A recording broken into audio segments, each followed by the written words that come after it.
दृष्टि आईएएस के audio article programme में एक बार फिर से आपका स्वागत है। मेरा नाम है सपना कुशवाहा।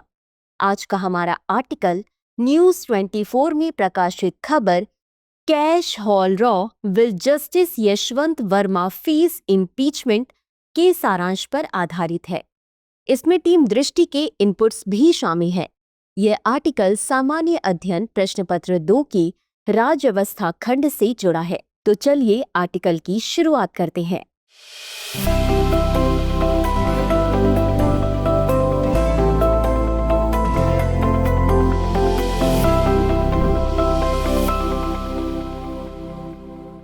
भारतीय संविधान की रचना इस तरह से की गई है कि संवैधानिक पद पर आसीन व्यक्ति को यदि अधिकार मिले तो उन्हें अपने अधिकार के दुरुपयोग को रोकने के लिए सीमा रेखा भी खींची गई है। न्यायपालिका भी इस सीमा रेखा के अधीन है। न्यायमूर्ति यशवंत वर्मा के खिलाफ संसद में शुरू होने जा रही महाभियोग प्रक्रिया इस बात की गवाह है। इलाहाबाद उच्च न्यायालय के न्यायाधीश वर्मा पर भ्रष्टाचार संबंधी आरोप लगे हैं। बता दें कि मौजूदा विवाद की जांच 3 न्यायाधीशों की आंतरिक समिति की रिपोर्ट पर आधारित है, जिसने न्यायमूर्ति वर्मा को आरोपित किया है। तत्कालीन प्रधान न्यायाधीश संजीव खन्ना ने राष्ट्रपति और प्रधानमंत्री से उनके हटने की सिफारिश की है। इससे पहले उच्चतम न्यायालय के न्यायमूर्ति वी रामास्वामी और कलकत्ता उच्च न्यायालय के न्यायाधीश सौमित्र सेन के खिलाफ भी पद से हटने की कार्यवाही हुई थी, लेकिन दोनों ने इस्तीफा दे दिया था। न्यायमूर्ति वर्मा के खिलाफ यह पहली कार्यवाही होगी जो नए संसद भवन में महाभियोग के तहत शुरू की जाएगी। इस ऑडियो आर्टिकल में न्यायाधीश पर महाभियोग की प्रक्रिया का विस्तार से वर्णन किया गया है। सबसे पहले समझते हैं कि महाभियोग क्या है। दरअसल महाभियोग भारत में उच्च न्यायपालिका यानी सुप्रीम कोर्ट और हाई कोर्ट के न्यायाधीशों को उनके सिद्ध दुर्व्यवहार या अक्षमता के लिए हटाने के लिए एक संवैधानिक तंत्र है। इस प्रक्रिया को संसद के किसी भी सदन में पीठासीन अधिकारी द्वारा अनुमोदित प्रस्ताव के माध्यम से आरंभ करने की आवश्यकता होती है, जिसके बाद सुप्रीम कोर्ट के न्यायाधीश, हाई कोर्ट के मुख्य न्यायाधीश और एक प्रतिष्ठित न्यायविद वाली 3 सदस्यीय समिति द्वारा जांच की जाती है। सफल महाभियोग के लिए प्रस्ताव के पक्ष में मतदान करने वाले वर्तमान सांसदों के 2/3 बहुमत या संसद के प्रत्येक सदन में पूर्ण बहुमत की आवश्यकता होती है, जिससे यह एक कठोर प्रक्रिया बन जाती है जिसमें न्यायिक जांच और संसदीय निरीक्षण दोनों शामिल होते हैं। हालांकि इस प्रक्रिया की एक महत्वपूर्ण सीमा है। यदि कोई न्यायाधीश कार्यवाही पूरी होने से पहले इस्तीफा दे देता है तो जांच आमतौर पर बंद हो जाती है और उन्हें अपनी सेवानिवृत्ति लाभ मिलते रहते हैं, जबकि अन्य सार्वजनिक अधिकारियों को पद छोड़ने के बाद भी जवाबदेही का सामना करना पड़ता है। यह प्रक्रिया भारतीय संविधान के अनुच्छेद 124(4), 5, 217 और 218 के साथ साथ न्यायाधीश जांच अधिनियम 1968 द्वारा शासित होती है।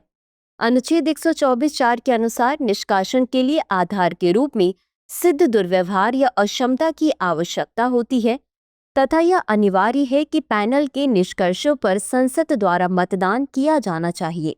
आइए अब जानते हैं कि किन आधार पर न्यायाधीशों पर महाभियोग लगाया जाता है। न्यायाधीशों पर महाभियोग लगाने का प्रावधान भारतीय संविधान में किया गया है, जो न्यायपालिका की स्वतंत्रता और निष्पक्षता को बनाए रखने के उद्देश्य से है।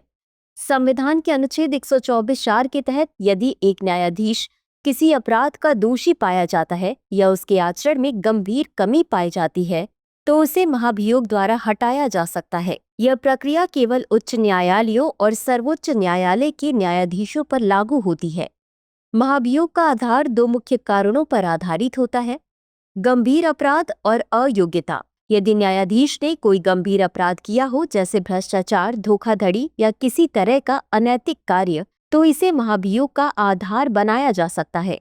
इसे सिद्ध करने के लिए सक्षम न्यायिक निकायों द्वारा साक्ष्य और गवाहों का परीक्षण किया जाता है।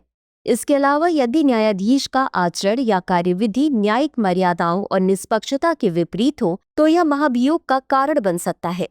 यह आचरण ऐसा हो सकता है जो जनता या न्यायपालिका के विश्वास को नुकसान पहुंचाए या उस न्यायाधीश की निष्कलंक छवि को नष्ट कर दे। महाभियोग की प्रक्रिया संसद में शुरू होती है। संसद के किसी सदस्य द्वारा महाभियोग का प्रस्ताव प्रस्तुत किया जाता है, जिसे लोकसभा और राज्यसभा दोनों में 3/4 बहुमत से स्वीकार करना होता है।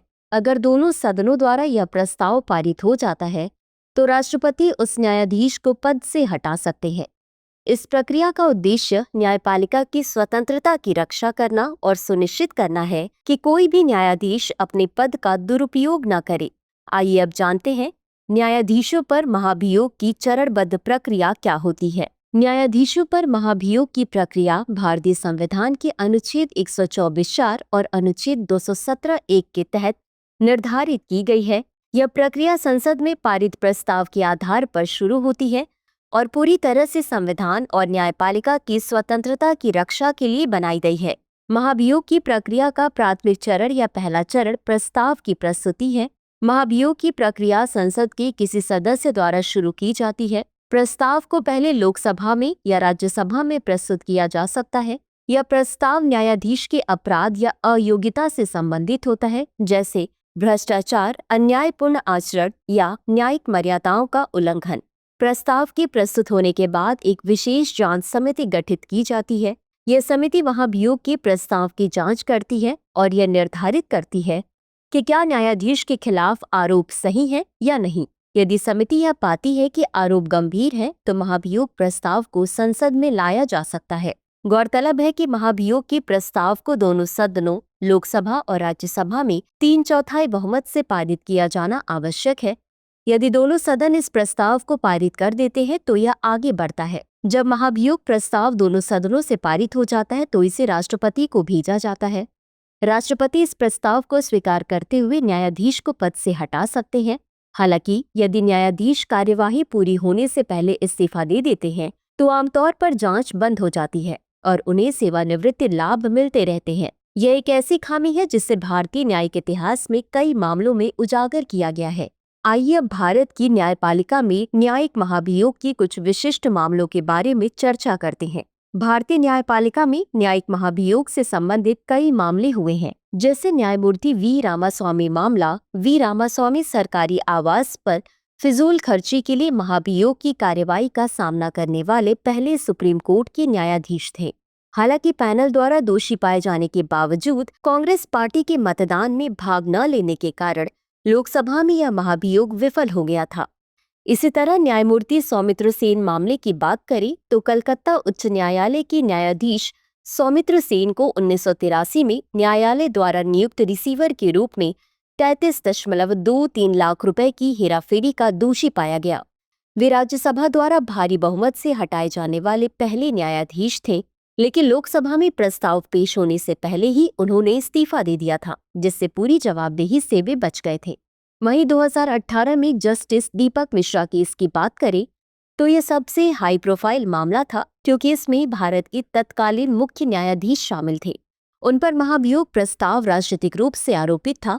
हालांकि राज्यसभा के सभापति ने प्रारंभिक चरण में ही प्रस्ताव को खारिज कर दिया था। इस मामले ने न्यायपालिका की स्वतंत्रता और महाभियोग प्रक्रिया के बारे में महत्वपूर्ण बहस छेड़ दी थी। भारतीय इतिहास में पहली बार भारत के किसी मुख्य न्यायाधीश के विरुद्ध महाभियोग प्रस्ताव लाया गया था।